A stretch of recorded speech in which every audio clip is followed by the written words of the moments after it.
Terima kasih banyak Bu Anas atas perkenalannya. Selamat pagi semuanya. Selamat pagi, dokter. Pagi dong. Ya, Pagi semoga dong. semuanya semangat ya pagi ini masih seger. Saya akan share screen. Nanti kita sesinya interaktif aja gitu ya. Jadi nanti kalau langsung ada yang mau nanya, langsung jawab, boleh jawab lewat chat, boleh langsung juga biar kita tetap apa ya semangat, tetap bangun gitu ya. Nah, saya kasih judul Show Yourself gitu ya. Mungkin ada yang tahu nggak ini ada lagunya gitu ya kalau yang suka Disney Disney mungkin gitu ya. Ada yang tahu nggak lagu Show Yourself? Ada yang ingat nggak? Frozen. Ya Frozen ya. Nah, jadi kita itu intinya pokoknya nanti kita omongin gitu ya sepanjang 1 jam ke depan ini. Pokoknya kalau kita CV, LO itu yang penting kita jangan malu-malu gitu. Kita harus show ourselves gitu ya. Oke, nah sekarang aku mau coba minta Bapak Ibu bayangkan dulu nih, ada seorang profesor gitu ya, perlu review puluhan CV dalam sehari gitu ya. Kira-kira buat baca satu CV beliau tuh punya waktu berapa lama? Kira-kira aja, atau mungkin yang di sini ada yang juga sering nih mereview CV. Biasanya liatin satu CV berapa lama sih? Mungkin kita 5 bikinnya menitan mungkin, Bu. ya, kenapa? 5 menit, 5 oke. menitan. Ibu Febriana, Pak Arif 3 menit, lagi. 10 menit. 10 menit, 1 menit. Oh ya lumayan nih, ini yang 1 menit ya.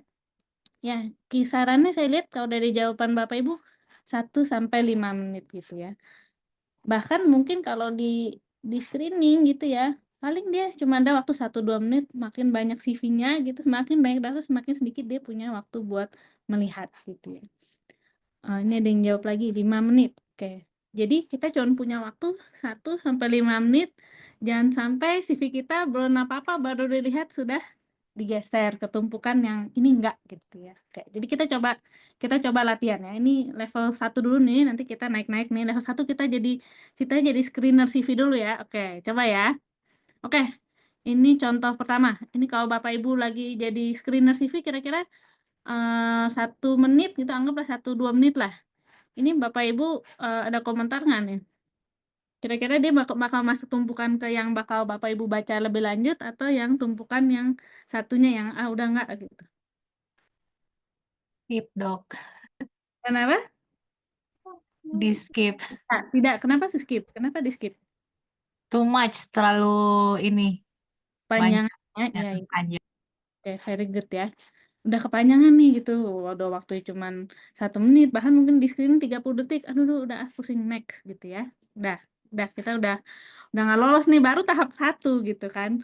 Dan bisa saja mungkin biasanya kalau profesor yang sibuk-sibuk gitu ya, atau bahan sistem beasiswa yang screeningnya banyak, itu kan screeningnya berlapis-lapis gitu ya. Jangan sampai kita CV-nya di screening pertama belum ketemu ahlinya sudah kita kegeser gitu. Jadi jangan buat terlalu panjang. Oke, very good. Next. Ini contoh kedua. Masuk tumpukan mana nih?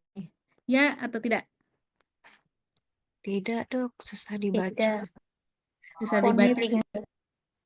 Ya, susah baca ya. Fontnya ya. Fontnya susah. Fontnya susah dibaca. Kayak undangan pernikahan. Ya. Mungkin ini saya milihnya yang memang sangat sulit ya, tapi perhatiin deh nanti CV-nya Bapak Ibu, perhatiin CV orang lain tuh ada orang yang suka bermain font gitu ya. Nanti ada ini ganti font, bagian ini ganti font gitu ya. Ada yang gampang dibaca, ada yang ini nulis apa ya, udah baik gitu ya. Belum baca ini apa sih gitu ya. Oke, very good. Oke, next. Kalau ini gimana? Ini mendingan sih, Bu. Mungkin dibaca ini. Ini dibaca. Oke. Ada lagi yang lain, ini bakal dibaca nggak CV-nya? Masuk ke tumbukan ya atau tidak nih? Warna-warni. Kepencet, sorry. Singkat dan jelas. Oke, secara konten iya. Tapi tadi ada yang jawab siapa? Warna-warni ya? Iya, Iya. warna-warni. Kalau warna-warni kesannya jadi nggak profesional ya. Betul. Tapi paling nggak dibaca isinya walaupun sekilas, Dok. Dari isinya ya. Oke. Ya karena dia ada singkat, ada poinnya yang disampaikan. Ya, oke. Oke. Next. Oke, nah coba kita baca lebih teliti lagi. Kalau ini CV-nya gimana? Hmm. Nah, coba lagi. Mungkin Bapak Ibu bisa identifikasi sesuatu yang membuat Bapak Ibu ragu dengan keseriusan dari orang ini, dengan kandidat ini. Alamat emailnya terlihat tidak profesional, Dok. Oke ya, very good. Tadi Ibu siapa? Sri Mulyani, Dok. Sri Mulyani. Kenapa tuh alamat emailnya? Dia pakai John_cutie pie. Sebenarnya kayak nggak profesional aja. Bisa saja dia menggunakan namanya dia ya biar lebih kelihatan profesional gitu aja sih, Dok. Terlalu alay kali dok, masnya kalau Kalau aneh, anak zaman ya, sekarang. Kalau saya ulang itu terlalu alay kali. benar suka kejadian seperti ini gitu ya, jangan kita salah sangka gitu ya. Ada yang jawab juga, ya terlalu singkat ya. Ini contoh gitu ya. Oke, next. Nah, ini satu lagi nih. Kalau ini kira-kira apa nih? Ada sesuatu yang bisa kita identifikasi nggak bagus nih. Ejaannya banyak salah, Dok. Iya, Bu Iin ya benar. Iya, ejaannya baik salah gitu ya. Ya mungkin baiknya ini saya rada bikin lebay gitu ya. Tapi sering loh ini. Kita baru baru baca pertama kalimat-kalimat awal masih tentang saya gitu kan. Saya seorang profesional industri. Nah, ini kok udah banyak ejaan yang salah gitu kan. Orang ini serius atau enggak gitu ya. Jadi ini juga sangat penting untuk kita perhatikan gitu ya. Bahwa sampai detail yang terkecil kita pun harus teliti gitu. Jadi ini kalau kita lihat ya banyak typo ya Bu Hesti. Ini kita pokoknya harus lewat dulu kan nih screening awal CV kita ya. Jadi janganlah kita buat CV yang terlalu panjang. Kita pilih juga fontnya yang mudah dibaca, desainnya minimalis, terlihat profesional. Kalau mau ada warna maksimal 2 gitu ya. Nama emailnya juga yang profesional, jangan kayak contohnya ini mungkin tadi John Cutie Pie gitu ya. Ini mungkin imut kucing gitu kan. Nah, jangan ya. Kalau lebih bagus lagi misalnya pakai email profesional kita kan email Kemenkes gitu ya. Tapi bisa juga ya Gmail nggak masalah gitu. Yang penting profesional. Kemudian selalu cek ada typo atau ejaan. Oke.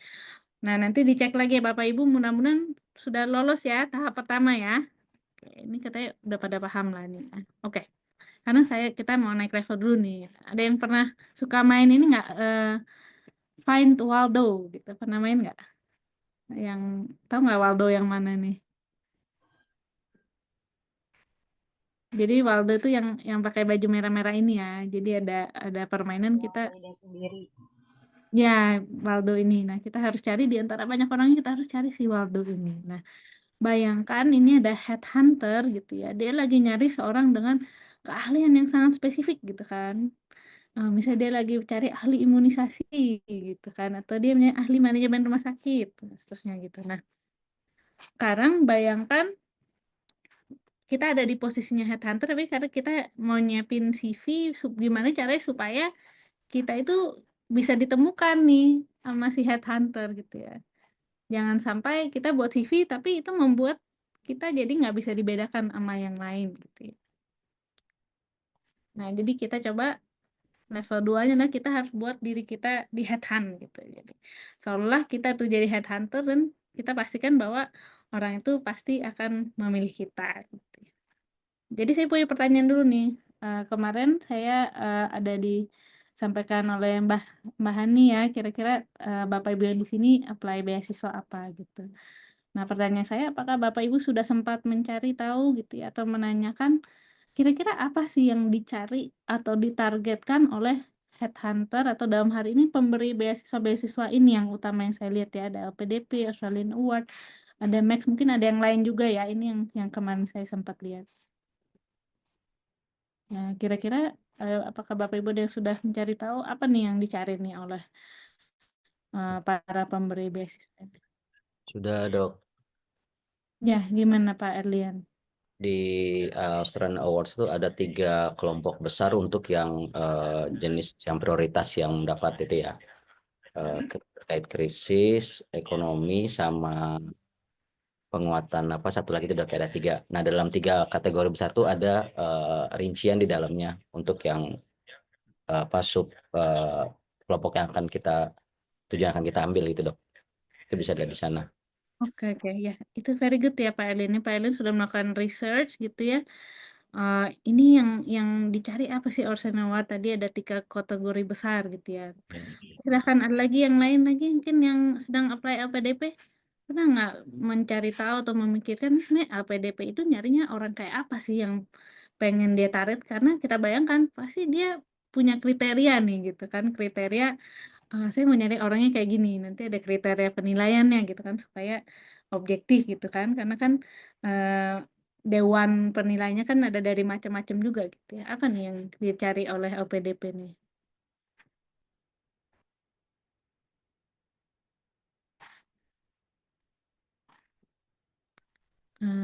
Silahkan Bu Satya.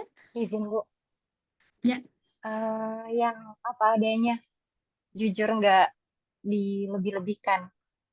Yang apa adanya jujur diberikan. Oke, bagus. Ya. Ya. Terus kira-kira dia ada nggak? Nah, mungkin ciri-ciri khusus kali ya.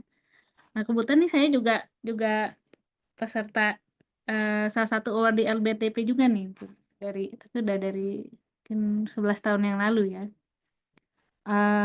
Ada nggak dia tuh mencari orang yang seperti apa nih secara khusus gitu kalau baca CV itu harus langsung kelihatan gitu. Ya bagus nih Bu ini yang punya visi masa depan, kontribusi sosial, karakter kuat ya. Visi masa depannya harus seperti apa? Leadership. Ya, oke benar ya.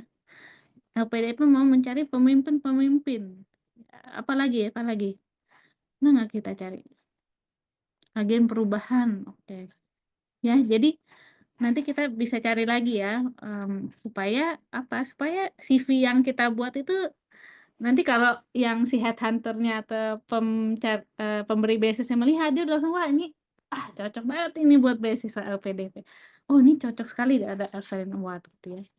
Mungkin ini yang saya temukan ya, nanti Bapak Ibu bisa tambahkan juga dari hasil riset Bapak Ibu. LPDP itu utamanya mencari leader gitu kan, pemimpin ya, nasionalis ya, yang mau memberikan kontribusi ke nasional, yang mau pergi untuk kembali, yang mau pergi dan mencari ilmu kemudian balik ke Indonesia untuk bangun Indonesia. Itu yang LPDP cari.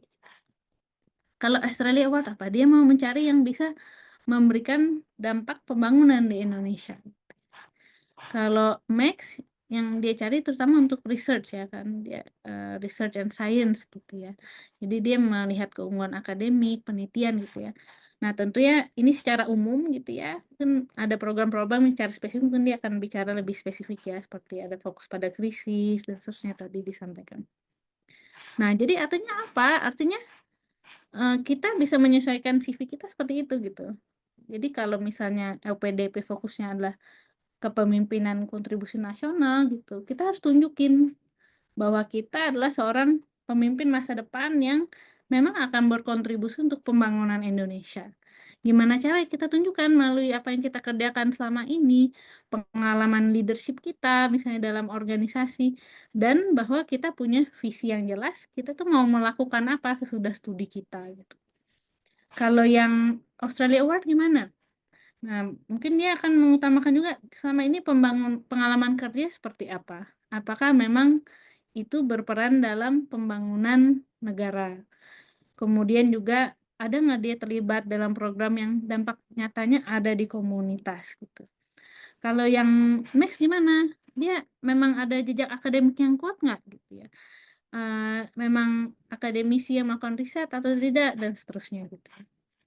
Jadi ini perlu kita sesuaikan supaya tadi headhunternya pas lihat CV kita, oh ya ini cocok gitu ya. Nggak ada keraguan lagi. Oke, ini contoh ya. Ini contoh, ini mungkin ini CV-nya kan bentuknya macam-macam ya, tapi anggaplah ini bagian awal di CV, bisa saja ini nantinya termuat misalnya di motivation letter atau apa gitu ya. Ini contoh yang sering kita temukan nih seperti ini. Nah, mau saya tanyakan ke Bapak Ibu, menurut Bapak Ibu, kalau Bapak Ibu jadi headhunter gitu, misalnya LPDP, Bapak Ibu yakin nggak ini udah sesuai dengan target yang dicari oleh LPDP? Enggak dong. Enggak. Kenapa tidak? Lebih ke kayak apa? diri sendirinya aja. Karena karir sendiri kan nggak ada kontribusi nasionalnya, kurang. Ya, ya, very good Bu In ya. Jadi, oke, saya adalah seorang yang motivasi tinggi. Ini banyak nih orang no CV gitu ya. Dan saya tertarik untuk dapat beasiswa karena saya percaya saya akan bisa mencapai cita-cita saya gitu ya. Jadi ini sangat fokus dengan dirinya sendiri gitu ya. Padahal tadi kita lihat gitu kan, kalau LPDP justru dia mau nyarinya orang yang mau berkontribusi untuk Indonesia gitu. Dan itu tidak terbaca dari sekilas tadi kita melihat cuplikan CV-nya. Oke, very good. Oke. Nah, kita coba lihat lagi contoh ya. Ini contoh orang yang mau apply ke beasiswa Australian Award.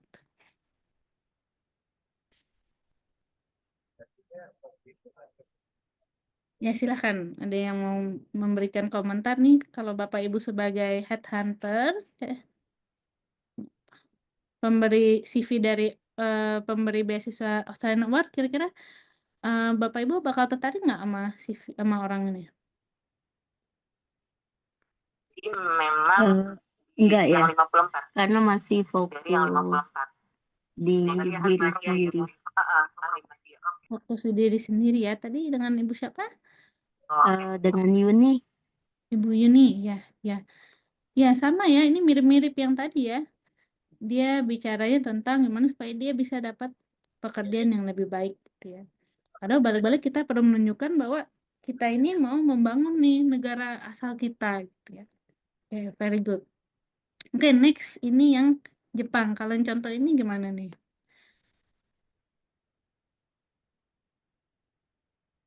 Kira-kira tertarik nggak kita untuk memberikan dia beasiswa yang max nih? Enggak juga, Dok. Nah juga. Enggak juga. Kenapa tuh Pak Erlian tuh?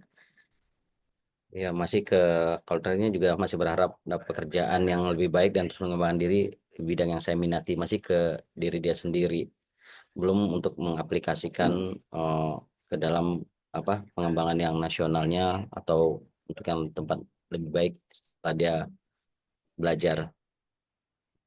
Ya, very good, very good. Ini maaf saya iya. Iya. Jadi kita perlu menyesuaikan ya. Jadi kita udah tahu apa yang dicari, jadi kita perlu menyesuaikan. Jadi kalau yang Jepang ya tentu kita harus tunjukkan kita memang ada rekam jejak akademik, kita ingin ada kolaborasi antara Jepang dan nanti pas balik ke Indonesia kita mau bangun itu. Nah, coba lagi ya. Ini ada satu lagi contoh. Kalau ini gimana nih? Ya, bagus ya Bu Febriana ya. Kalau ini kira-kira sebagai ini LPDP, Bapak Ibu gimana? Tertarik nggak untuk membaca CV ini lebih lanjut? Tertarik sih, Dok. Masih tarik, tarik. Bu. Iya. Itu yang membuat tertarik tadi ada Bu Auxilia ya, saya dengar. Iya, karena dia sudah punya pengalaman dalam eliminasi tuberkulosis yang itu ada dampak untuk kontribusi terhadap negara. Jadi dia ingin memperdalam lagi untuk ininya. Ya, ya, dia ada menunjukkan jelas gitu ya, dia ada ketertarikan terhadap tuberkulosis, jadi terhadap suatu dampak yang dia lakukan di Indonesia gitu ya. Apalagi ada lagi yang mau memberi masukan apa yang membuat Bapak Ibu sebagai headhunter tertarik nih, oh kayaknya dia cocok nih buat LPDP nih. Saya kayaknya mau kasih dia kesempatan. Dia udah ada rencana masa depan, Dok. Ya, ya, bagus sekali ya. Jadi sih sudah ada rencana buat masa depan setelah dia dapat beasiswa ini dia akan ngapain. Jadi dia jelaskan, dia bilang ya saya seorang pemimpin. Tadi yang dicari apa? Pemimpin, kan? Pemimpin muda yang visi saya, dia menunjukkan visi jelas. Saya itu punya visi untuk eliminasi tuberkulosis. Dan dia menunjukkan bahwa ya itu memang yang dia kerjakan selama ini gitu. Bahkan dia menunjukkan kinerja yang jelas, sudah terjadi peningkatan deteksi kasus gitu kan. Dan saya ingin belajar lebih lanjut. Secara khusus apa? Saya mau memperdalam negosiasi internasional. Supaya apa? Supaya saya bisa memperkuat akses Indonesia terhadap hibah kesehatan global. Jadi jelas sekali ya. Kalau ini gimana nih? Saya lihat juga di sini banyak ada dosen-dosen juga ya. Contohnya nih. Kira-kira sebagai pemberi beasiswa Max dari Jepang, Bapak Ibu tertarik nggak?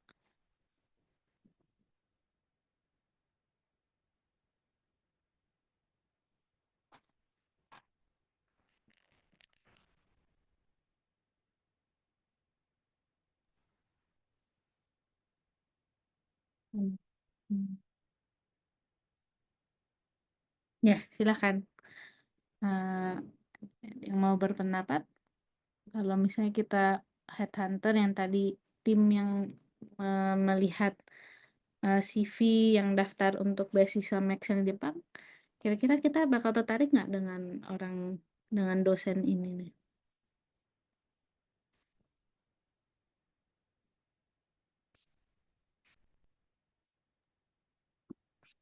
Tertarik ya, Bu Cynthia ya? Apa yang membuat tertarik? Oke, kalau menurut saya, Bu, Dok, itu kalau di Max itu di situ tertulis setelah selesai menyelesaikan studi dia akan menerapkan hasil penelitian untuk eh, kembali lagi di Poltekkes dan memperkuat kerjasama akademik antara Indonesia dan Jepang. Jadi dia ada feedback juga untuk Indonesia dan dia ada kerjasama juga antara Indonesia dengan Jepang. Ya, very good. Itu bagus sekali ya mengidentifikasi itu, karena Jepang kan kita perlu memikirkan bahwa si pemberi beasiswa tuh punya interest juga gitu kan. Dalam hal ini Jepang inginnya ya di masa depan dia punya banyak kolaborasi nih dengan negara-negara lain, termasuk hal ini Indonesia ya. Tadi saya lihat ada yang Raisan, silahkan mau menambahkan lagi. Tadi di chat ada yang juga ya, sesuai dengan dicara Max yaitu peneliti dan akademisi ya. Jadi dia menunjukkan bahwa selama ini dia sebagai pengajar, visinya apa? Visinya dia mau meningkatkan kualitas pendidikan dan kesehatan. Apa sama ini yang dikerjakan? Dia pengajar fisiologi manusia. Apa dampak yang telah dikerjakan? Saya mengembangkan modul artificial intelligence gitu. Dan dampaknya apa? Sudah dapat penghargaan gitu. Yang ingin dilakukan apa? Saya ingin memperdalam fisiologi terapan gitu. Untuk apa? Karena saya mau meningkatkan pembelajarannya lagi gitu. Dan setelah studi apa visinya? Saya mau balik ke Indonesia, saya mau lakuin ini, dan apa kira-kira yang diharapkan? Saya mau memperkuat kerjasama antara Indonesia dan Jepang gitu ya. Jadi sangat menjawab dengan apa yang dicari oleh pemberi beasiswanya. Ini sebagai contoh gitu ya. Nah, ini satu lagi nih contoh untuk yang mau apply ke Australian Award.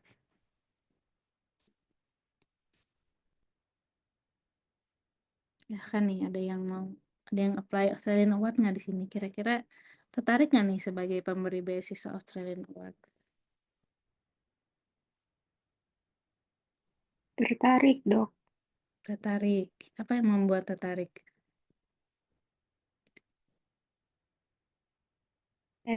Ada dampak pembangunan sama profesionalisme. Kan dokter itu profesional, Dok. Jadi, terus apa lagi? Kemudian dia ada komitmen juga, Dok, untuk menerapkan strategi manajemen layanan kesehatan berbasis teknologi. Jadi sesuai sama yang dicari, profesionalisme sama dampak pembangunan. Ya. Profesionalnya dia dokter, dampak pembangunannya ini ada. Dia mau menerapkan ini setelah pulang ke Indonesia. Very good, Bu In. Tadi saya lihat ada juga Pak Theo. Apakah mau menambahkan?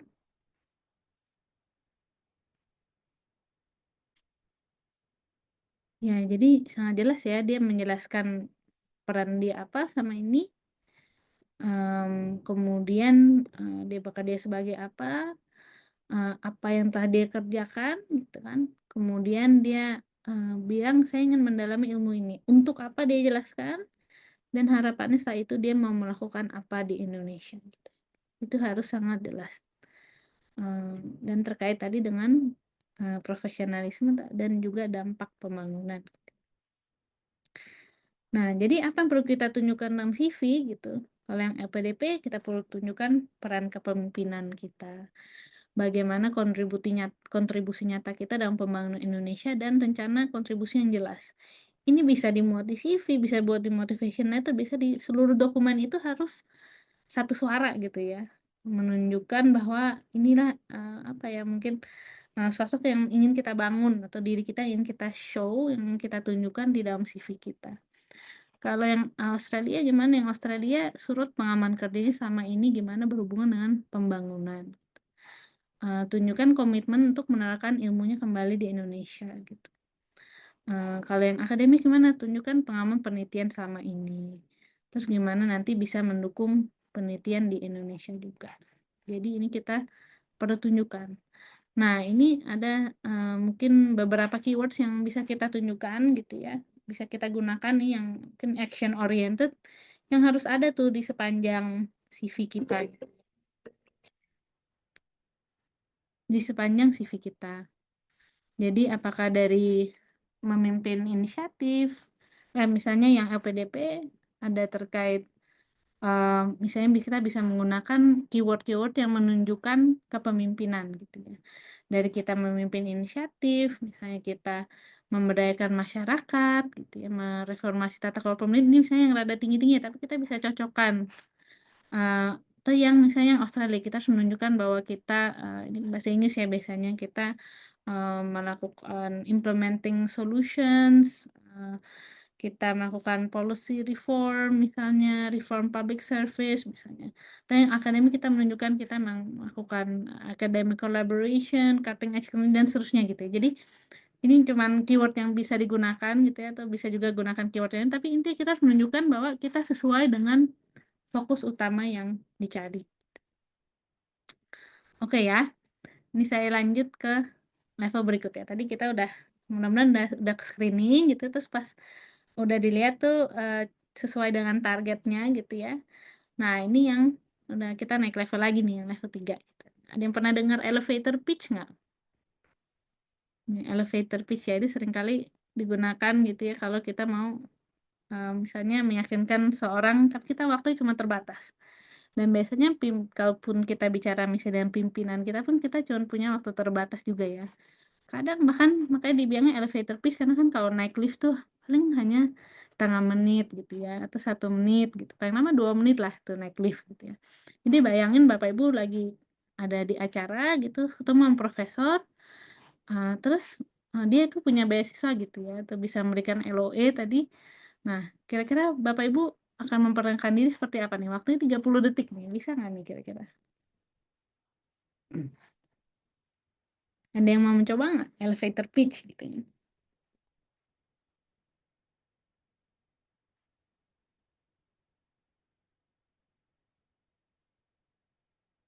Ada yang berani mencoba atau mungkin ada yang udah pernah latihan gitu kan?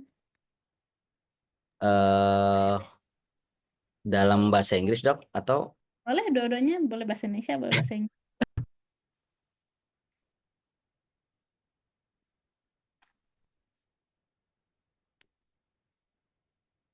Ada yang mau mencoba elevator pitch nih?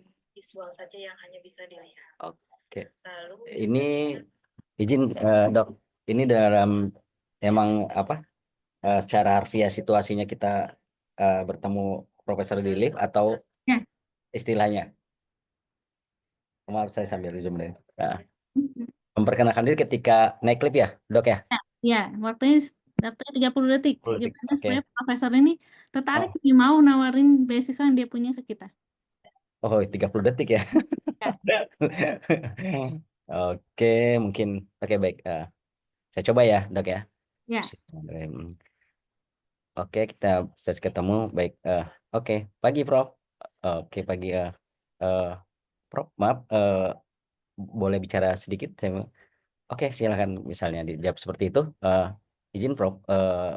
Kebetulan saya saat ini sedang mencoba untuk melakukan penelitian tentang corporate university dan penerapannya di kementerian atau lembaga ya. Menurut Profesor, adakah sesuatu hal yang menarik yang bisa saya kembangkan atau saya temukan penelitian dalam rencana penelitian saya tersebut ya, Prof? Karena saya akan rencana untuk mengajukan beasiswa untuk mengembangkan dari penelitian saya tersebut. Mungkin saya coba membuka seperti itu, Dok. Oke, tepuk tangan dulu ya buat Pak Erlin nih sudah mencoba nih elevator pitch. Oke, ada lagi nggak Bapak Ibu yang lain mau coba lagi? 30 detik. Silakan Bu Nimade. Baik, terima kasih kesempatannya Dr. Damar. Saya coba. Ini dihitung ya waktunya ya? Ya, dihitung. Ya, oke. Eh, selamat pagi, salam sehat, Prof. Ya, pagi. Beruntung sekali saya bisa bertemu Prof di live ini. Saya membaca tentang jurnal dan tulisan Prof terkait hospitality di pelayanan kesehatan.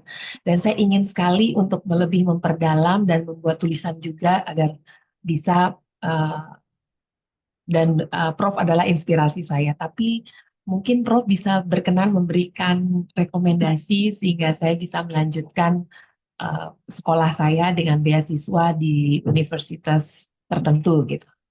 Mungkin itu 30 detik kah itu? Oke, Ferry, tepuk tangan juga buat Ibu Nimade ya. Ya, ini saya kasih tepuk tangan nih buat Pak Alfian sama Bu Nimade sudah mencoba gitu ya. Ya, saya kira ini satu yang sebenarnya nggak mudah gitu ya. Tapi kapanpun itu kesempatan itu akan datang, kita nggak tahu gitu ya. Jadi sebenarnya CV pun kita harus siap gitu kapan saja gitu. Desain CV juga kita, dan sebenarnya elevator CV itu kan menjadi apa ya, semacam elevator kita gitu, elevator pitch kita. Karena orang mungkin hanya lihat 30 detik gitu. Mungkin dia akan tertarik, mungkin enggak gitu ya. Nah, kalau apakah elevator pitch yang baik seperti apa atau enggak, itu nanti kita bisa latihan masing-masing ya. Mungkin melihat juga tadi situasi masing-masing. Tapi saya kira tadi sudah bagus gitu ya. Lagi kita menunjukkan ketertarikan gitu ya. Jangan lupa tadi maksudnya memperkenalkan diri gitu ya. Dok, izin perkenalkan misalnya, atau Prof, perkenalkan saya Damar. Saat ini saya bekerja di Pusat Sistem Strategi Kesehatan di Kemenkes. Prof, saya dengar Prof sedang mencari peserta beasiswa untuk mendalami misalnya tadi apa manajemen rumah sakit gitu ya. Saya sangat tertarik dengan tulisan Prof tadi, bagus ya, Ibu tadi Nimade menyampaikan ketertarikan gitu ya ke satu yang beliau bikin. Prof, boleh nggak saya memberi CV saya ke Prof gitu, atau bolehkah saya menghubungi Prof untuk mengirimkan CV saya seperti itu. Jadi kita perlu selalu berlatih juga nih untuk kesempatan-kesempatan seperti ini.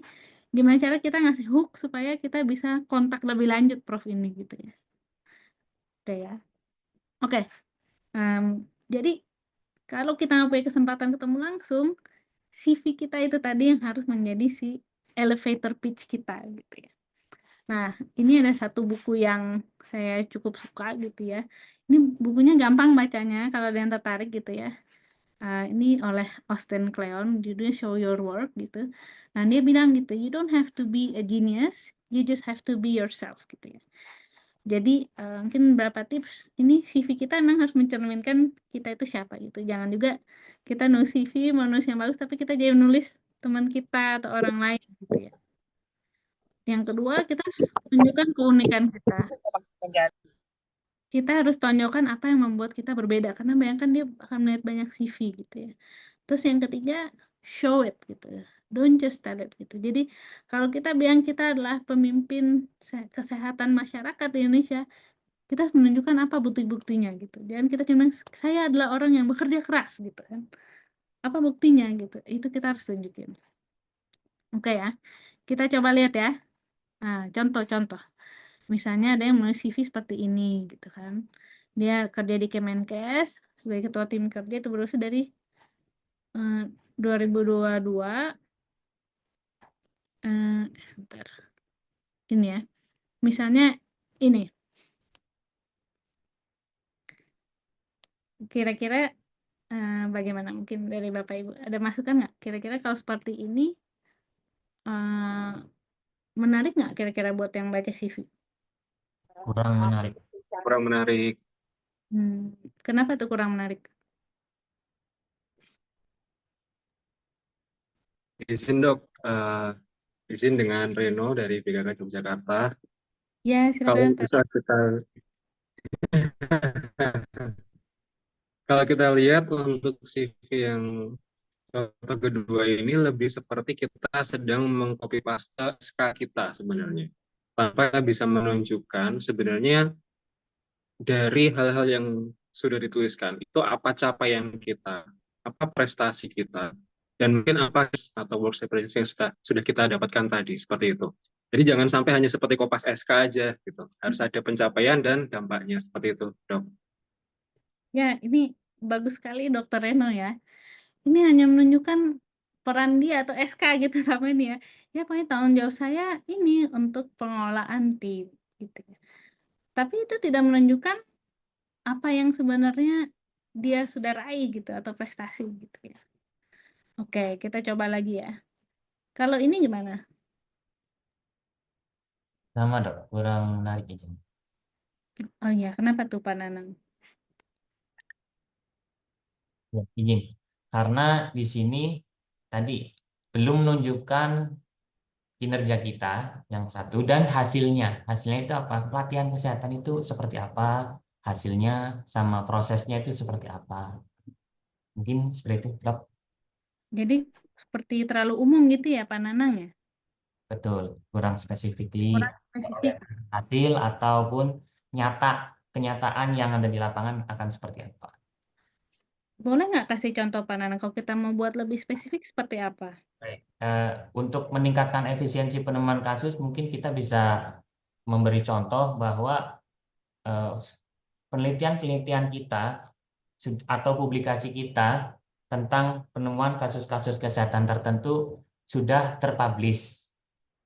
Nah, untuk yang poin mengadakan pelatihan bagi tenaga kesehatan, mungkin kalau kita dosen enak ya, kita ada pengabdian masyarakat, Bu Dokter. Jadi di situ kita tampilkan pengabdian masyarakat kita terkait pelatihan atau edukasi, baik itu bagi tenaga kesehatan maupun bagi masyarakat umum. Untuk poin 3-nya, meningkatkan koordinasi antar puskesmas juga, mungkin kita juga menampilkan bahwa sebagai dosen kita mengadakan pembimbingan lahan-lahan PKL. Terkait dengan bimbingan itu pasti kan kita ada menampilkan juga MOU dengan puskesmas atau rumah sakit atau dunia industri. Mungkin gambarannya seperti itu, Dok. Izin. Ya, terima kasih banyak Pak Nanang. Jadi kita mau memberikan contohnya yang konkret, yang real gitu ya. Dan kita lebih detailkan lagi gitu ya Pak Nanang ya. Jadi misalnya mengadakan pelatihan, sudah mengadakan berapa pelatihan bagi tenaga kesehatan seperti apa. Kemudian dampak konkretnya seperti apa gitu ya. Meningkatkan koordinasi tadi Bapak mencontohkan ada berapa MOU misalnya seperti itu gitu ya. Ya, very good. Oke. Kalau ini gimana kira-kira? Sama dok, kurang profesional. Baiknya ditambahkan angka. Angka ya, oke. Saya kurang spesifik juga sama ya. Dia cuma bilang, ya saya terlibat dalam program ini. Tapi apa perannya orang ini gitu? Ya silakan Bu Aurora.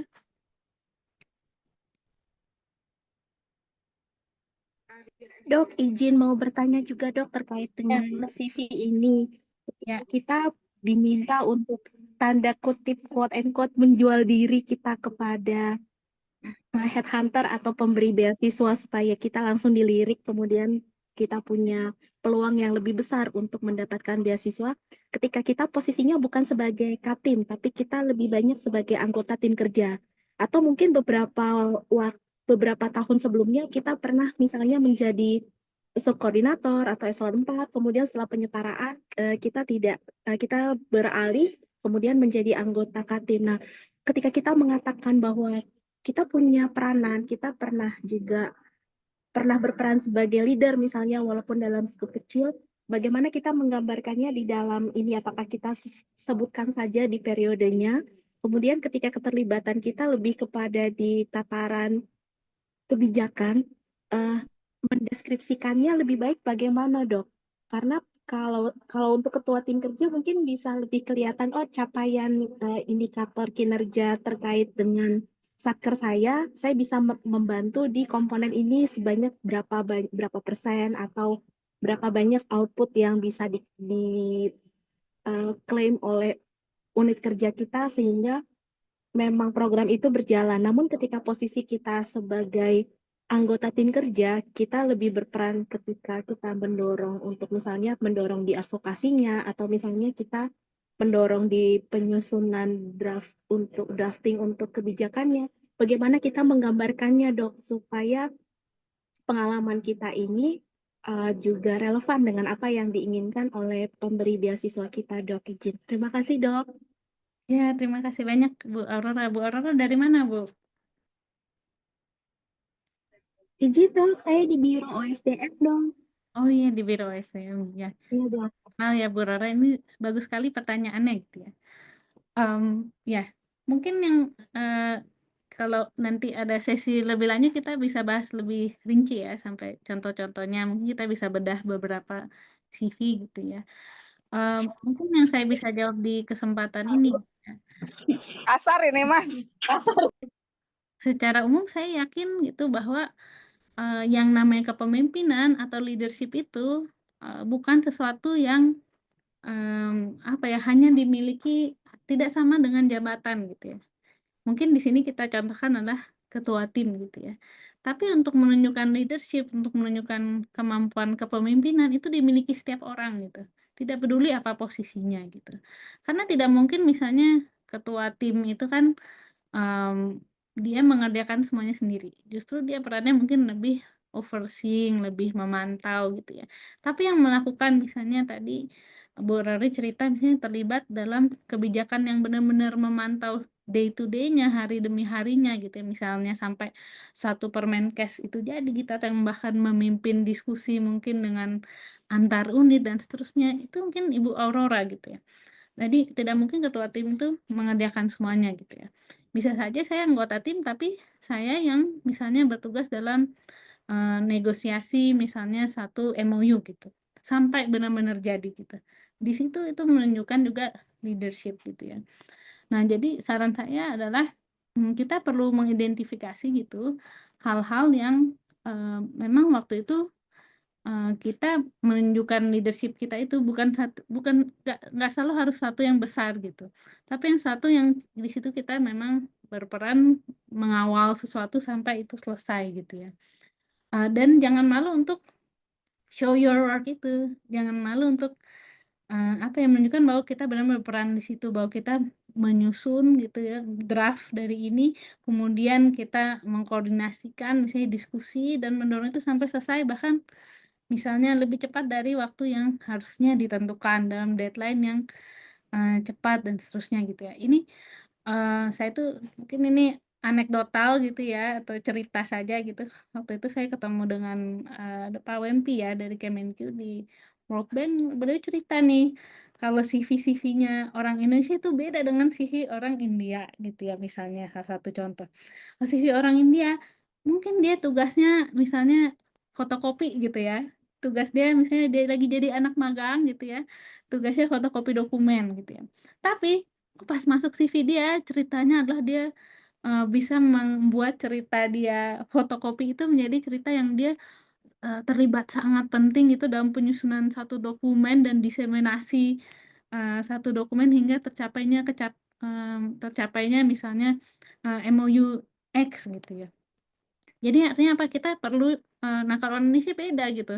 Orang Indonesia beda misalnya peran dia sebenarnya besar gitu. Tapi orang Indonesia lebih cenderung mengecilkan justru peran dia gitu. Jadi di kesempatan kita membuat CV ini ya bukan berarti kita juga bohong juga ya atau menjadi orang yang berbeda, tapi ini saatnya kita benar-benar memupuk percaya diri kita dan menunjukkan bahwa oh kita ini berperan penting di sini dan kita harus menunjukkan itu. Jadi jangan takut untuk menunjukkan itu. Tapi kita berarti juga memang harus tahu di sehari-hari kita tahu nih posisi kita apa, kinerja kita apa, peran kita apa, dan kita melakukan itu dengan baik gitu. Saya yakin setiap Bapak Ibu pasti berperan sangat penting dengan apa yang menjadi tanggung jawab kita masing-masing. Mudah-mudahan sedikit menjawab ya Bu Rora, mungkin di kesempatan ini kita bisa bedah per kalimat-kalimatnya juga ya.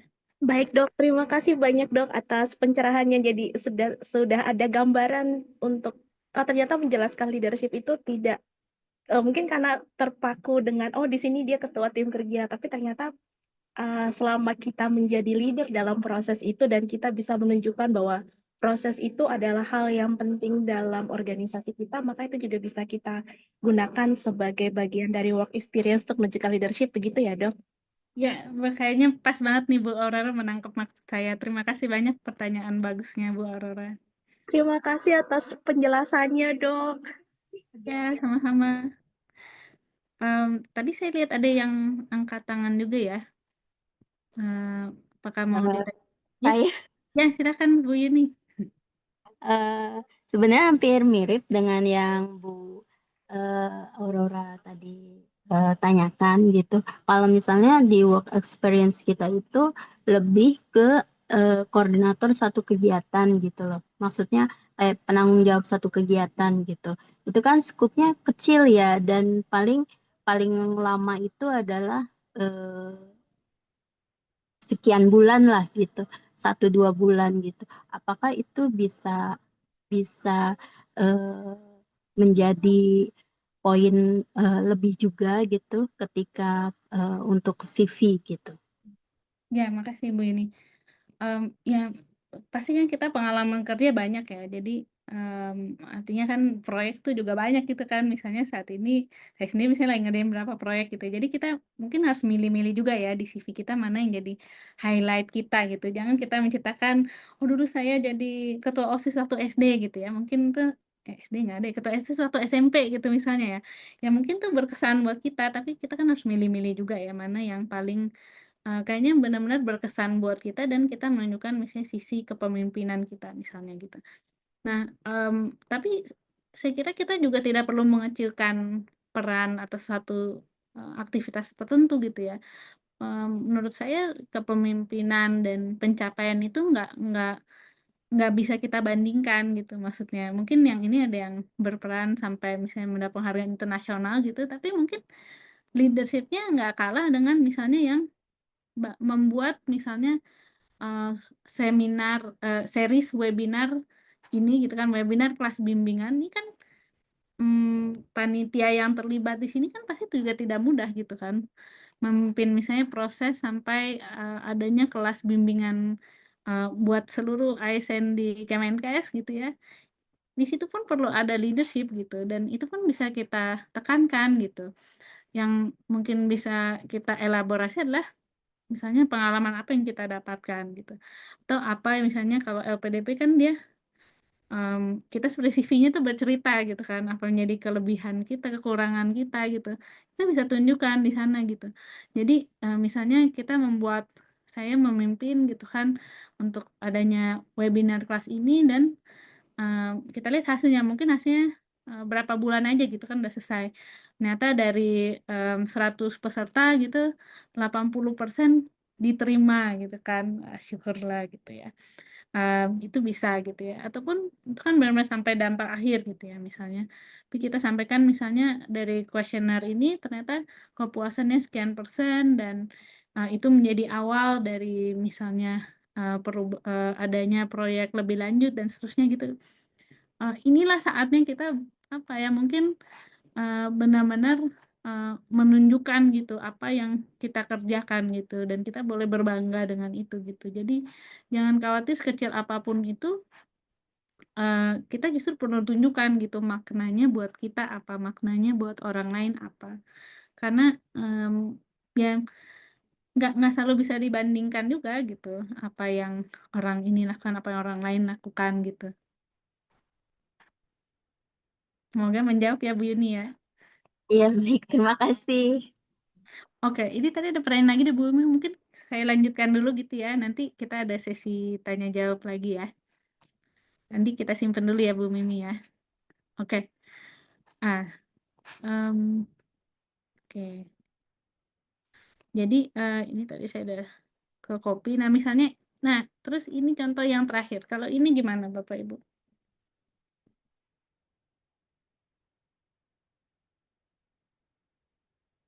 Ada yang mau komentar?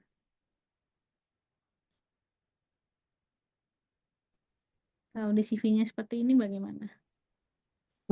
Izin dok, Ya silahkan Bu Nurbaya. menurut saya ini justru lebih bagus karena sudah lebih detail dan menunjukkan misalnya hasilnya pencapaiannya adalah 30% dalam 2 tahun terakhir, meningkatkan deteksi TB 30%, kemudian eh, mengelola hibah internasional senilai USD 5 juta USD. Nah, menurut saya ini lebih bagus, lebih detail dan menunjukkan angka yang spesifik dibanding misalnya sekedar menunjukkan berhasil meningkatkan deteksi TB atau berhasil mendapatkan hibah seperti itu. Terima kasih, Dok.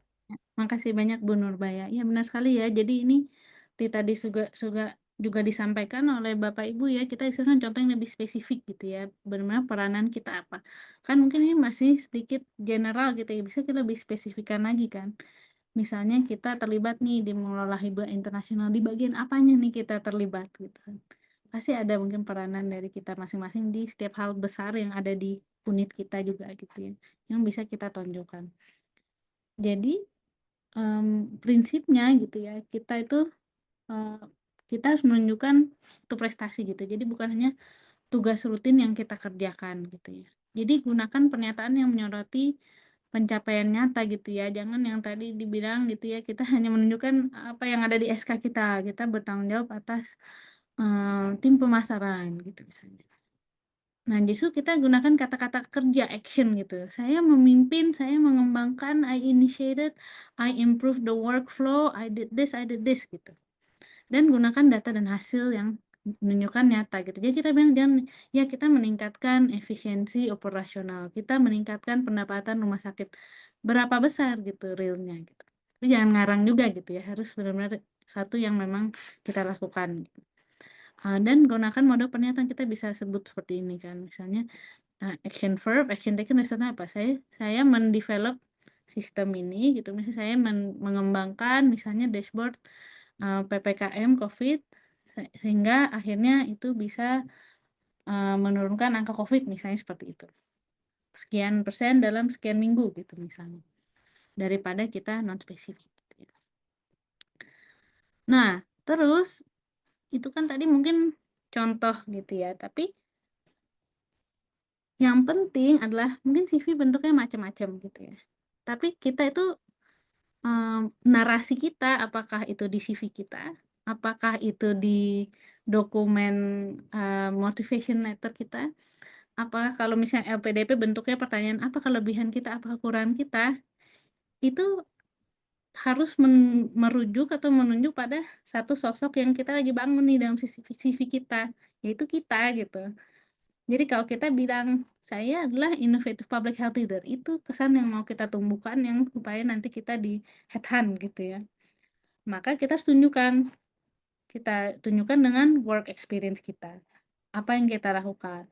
Itu sesuai dengan education kita, sesuai dengan research experience kita, sesuai dengan award kita, sesuai dengan plan contribution kita. Nah, itu semua harus selaras gitu. Ini contohnya ya, misalnya untuk yang Australian Award gitu. Contohnya LPDP, kalau LPDP nggak ada CV khusus, nggak masalah. Bisa kita masukkan ke dalam poin-poin pertanyaan gitu. Bisa saja kan poin pertanyaan tadi kita jawabnya misalnya ada suatu pengalaman yang berarti yaitu saya pernah jatuh gitu kan. Jatuh dari sepeda waktu saya belajar naik sepeda gitu.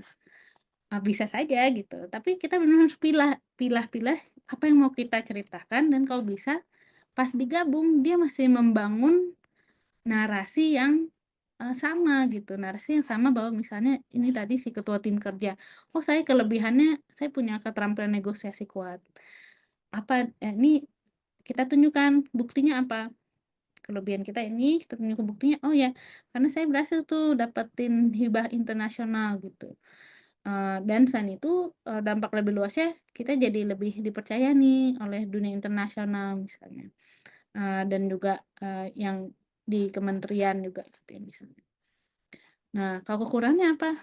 Itu bahkan masih bisa kita hubungkan juga gitu dengan si cerita yang sama ini gitu. Jadi ya walaupun saya berhasil, sebenarnya waktu itu saya lambat gitu. Dan akhirnya saya mendapat teguran gitu. Tapi akhirnya saya merenung gitu, dan akhirnya saya punya ada hal yang saya ambil.